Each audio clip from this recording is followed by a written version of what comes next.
Hi guys, back again. Today we are on to chapter 3 of Scone with the Wind. I hope you've been enjoying it. I've certainly enjoyed reading it to you so far. So let's just crack on in and see what's going on. Chapter 3, Scone of the Day, Lemonade.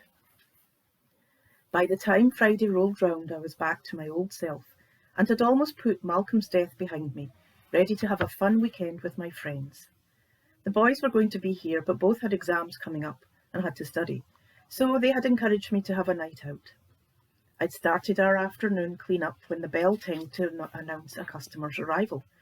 Mrs. Mac was through the back cleaning up, so I put down the tray of doughnuts I was moving from the window to help who had come in.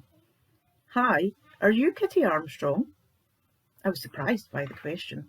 Usually I'm asked if there's any scones left or if we still have hot pies, not what my name is.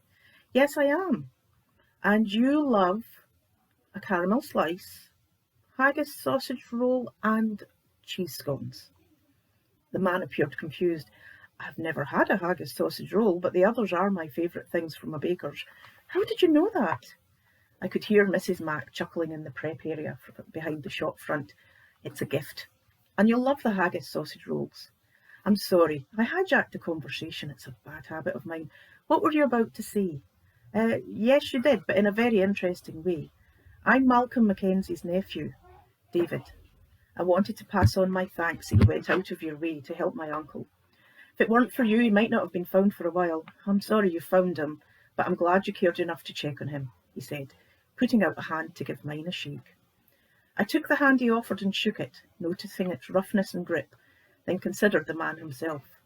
He was tall, had a shock of reddish-brown hair, and kind brown eyes. He seemed to be in his 40s like me, which, considering Malcolm would have been well into his 70s, seemed about right. "I'm so sorry for your loss. Malcolm was a regular here after he stopped working, and we enjoyed him popping in. I've checked on him a few times since your aunt passed." I really wasn't sure what else to say. "Oh, by the way, I saw his ghost. He's at peace now." David gave me a gentle smile, the lines round his eyes wrinkling to show this was a natural state for him. "I really appreciate that. I'm here to see to the funeral, then arrange for the house to be cleared, so I'll be around for a little while."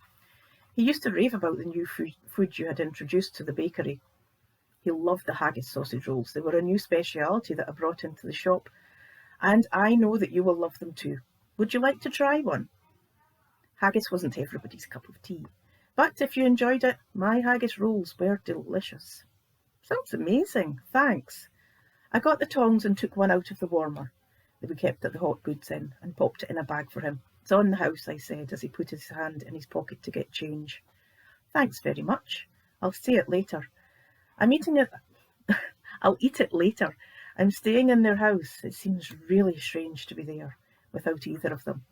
Is there anywhere good to have a meal in town? I think I'd rather be out and busy tonight." I told him about the few options we had and where to avoid. "I'm going out tomorrow night for a friend's birthday. If you're still here, we might see you. We usually go to the Fiddler. They have live music on a Saturday night, and it's got a really good atmosphere." I had no idea why I felt the need to tell him that, but out it came anyway. Maybe I'd been single for too long, or maybe I had the need to cheer him up, seeing as I'd found his uncle. Either way, my mouth ran away from me. "Maybe I'll see you there. Did you say that they did food too?" he asked, checking what I had mentioned. "They do, and it's good home cooking.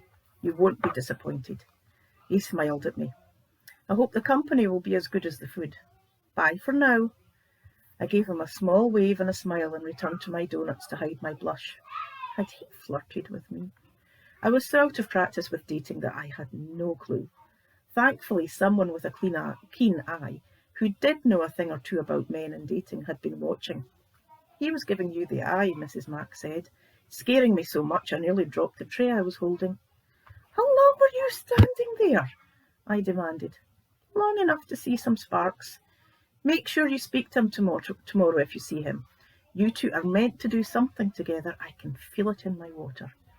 "Well, if you can feel it in your water, maybe you should go to the bathroom instead of spying on me, you old bism," I laughed. She was just keeping an eye out for me, and truthfully, it felt good to know that someone was. She snorted her despair at my lack of love life and turned back to finish her work. The boys arrived at their usual time and we ate a quick dinner together before they got stuck into their school books. I said they could have tomorrow night off if they did enough work tonight and tomorrow during the day. They were good kids, though, and would have started to study even if I hadn't been on their cases. Saturday flew past in a flash. Our busy day paired up with the end of week clean, which meant cleaning the windows of the shop and some extra duties in the kitchen before we packed up. The boys had requested pizza for dinner, and as I was going out with my friends, I was happy to oblige. "Are you sure that you're okay with me going out tonight? I can cancel if you want," I asked them, just to be sure they weren't upset that I was going out. "What? And spoil our fun gaming tonight?" "No, you go and have fun, Mum. You'll be home early anyway," Jamie laughed. While the boys were out getting their dinner, I had a shower and got dressed. I love vintage clothes and put on a 50s style dress with a full skirt and threw a cardigan on in case it got cold. I didn't think my toes would thank me for cramming them into stilettos tonight, so I slipped on some pumps so my feet were comfortable and headed out to meet my friends. I walked along the street to the pub and saw my friends in our usual spot in the back corner booth. I was about to wind my way through the already busy crowd when I felt a hand on my shoulder. Turning round, I saw David. "Hi, I almost didn't recognise you. You look so different from the bakery uniform," he said, looking me up and down in appreciation. I could feel the start of a blush creeping up my face, so I leaned in the pretense to reply to him. "Hi yourself. You decided to try the place out?" I asked, raising my voice to be heard over the noise. "Yes, I've just finished my food. It's pretty good for a pub. Can I get you a drink?" he asked. I turned to my friends who were nodding to me to speak to him. Yes, that would be lovely. A Sauv Blanc, please." "Would you like to come and join my friends? We've got a table over in the corner." "Sounds better than any other plan I've had for the night. I'll bring the drinks over." As he made his way to the bar, I walked over to my friends who'd managed to scoot onto one side of the booth, leaving a spare seat beside me. "Happy birthday, Julie," I shouted over the noise, passing a small gift-wrapped box over to my friend. "Oh, thanks, darling, you didn't need to," she replied, unwrapping her presents and revealing a silver bracelet. "Oh, it's beautiful. You spoiled me." "Who's the hunk?" asked Sarah, wanting to know all the details. "He's Malcolm's nephew. Came to settle the estate and organise the funeral. I said he could join us for a drink. I hope that's okay." "Well, I'm always happy to have a handsome face to look at," chimed in Julie. "I think we all need to get on a dating app if we're so keen to hang out with a man. I don't even know if he's single, so play nice, ladies," I reminded them. "You get first call, kitty cat. You saw him first." I laughed. "Who says I'm interested?" My friends laughed back. "The way your face lit up when you spoke to him says you're interested," Sarah replied. I was saved from any more interrogation by David coming back with my wine and a pint of beer for himself, and I couldn't help but appreciate the fitted denim shirt he was wearing and how perfectly it fit him. Maybe my friends was right. He was a good-looking man. "Thanks for the drink. This is Sarah and Julie. Ladies, this is David." I made the introductions as David sat on the seat beside me. I scooted up a little and tucked the skirt of my dress in so our legs wouldn't press against each other. Regardless of what my friends thought, I hadn't considered getting into a relationship and didn't want to give out the wrong impression. "Hi, David. I'm sorry about your uncle's passing. He was such a lovely man," Julie said. "He always had a smile and would say hello," Sarah mentioned. "Thanks. He was a good man and I'll miss him. I can't say I'm looking forward to going through the house and sorting that out. Thankfully, Aunt Elsie was super neat and my uncle managed to keep everything organised after she passed last year, which will make it a lot easier," David replied. "Have you had to take time off work?" I asked, wondering what he did for a living. Yes and no. I'm working remotely while I sort things out. Thankfully, they had Wi-Fi set up, so it's easy to do my work in between packing things up. Poor David was getting the 3rd degree, but he didn't seem to mind us being nosy. "So I know Kitty owns the bakery. What do you ladies do?" he said, turning the tables on us. "I teach music at the high school," Julie replied. "Don't forget the choir," I chipped in. "Julie started a ladies' choir. I decided to give it a go when I moved here, which is how we met. Sarah goes too." "I'm an interior designer. My office is in the next town over," Sarah told him. She was proud of the business that she had built up, especially since you wouldn't think that a rural Scotland was big on anything much more than farming. Sarah helped me remodel the apartment when I moved in. It was a mess and needed some TLC, and I didn't know where to start. You never said what you do, David, I asked, suddenly interested in the details of his life. Oh, I work in computers. In game design, he replied. Oh, my heart sank. It wasn't a big industry in Scotland, and he was bound to know my ex-husband.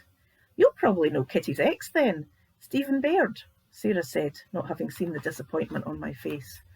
Yes, we've crossed paths before at an industry event, but I don't really know him, David said, a bit uncomfortable about talking about Stephen.